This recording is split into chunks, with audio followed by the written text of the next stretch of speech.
مساء الخير.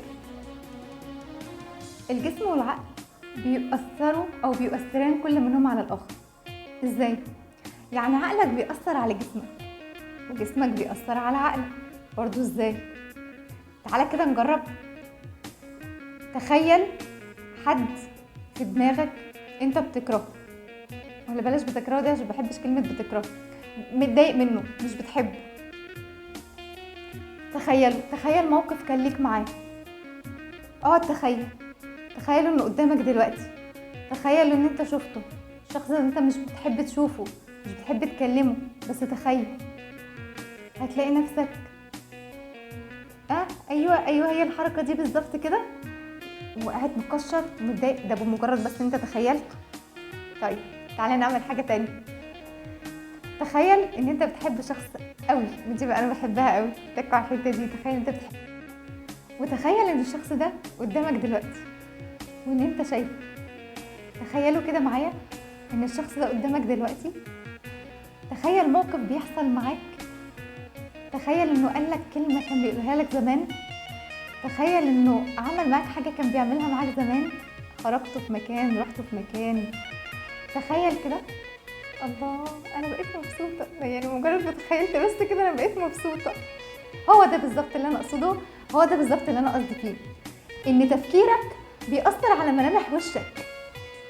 لو انت بتفكر في حد انت مش عايز تشوفه، هتلاقي دول بيتعملوا كده، تلاقيك مكشر، زعلان، ايوه رفعت الحاجب دي.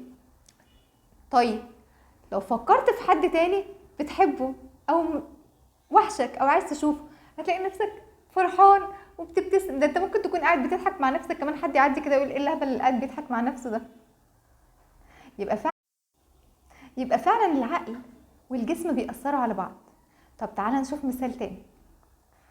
لو انا مثلا قاعده دلوقتي واثقه في نفسي، انا بكنام وانا ماسكه في نفسي، واثقه في نفسي كده، وعماله بقول ايه؟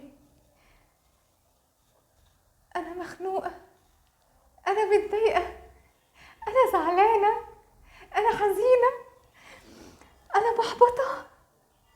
لا والله، بذمتكم انتوا مقتنعين؟ طب تعالوا نعمل العكس. لو انا قاعده كده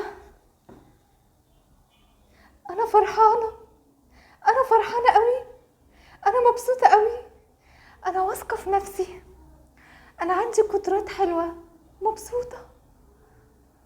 انتوا مقتنعين؟ اكيد لا. ليه؟ لان انا في الوقت اللي فيه فرح، في الوقت اللي فيه انبساط، في الوقت اللي فيه فخر، في الوقت اللي فيه ثقه بنفسي، في الوقت اللي فيه عزه، انا قاعده البادي لانجوج بتاعي، تعبير الجسم بتاعي تعبير واحده محبطه، واحده يائسه، واحده مش واثقه في نفسها ولا عارفه اي حاجه عن اللي هي بتعمله اصلا. وفي الوضع الاولاني وانا فرحانه وانا زعلانه ومتضايقه، انا واقفه في وقفه الواثق في نفسه، المبسوط، السعيد، وبقول انا متضايقه. طب هو ازاي كده يا جماعه؟ انتوا مش هتصدقوا. يبقى فعلا العقل والجسم بيساعدوا بعض وبيأثروا على بعض، واللي بتفكر فيه بيخرج على ملامح وشك، سواء كان بالسلب او بالايجاب. يومكم جميل.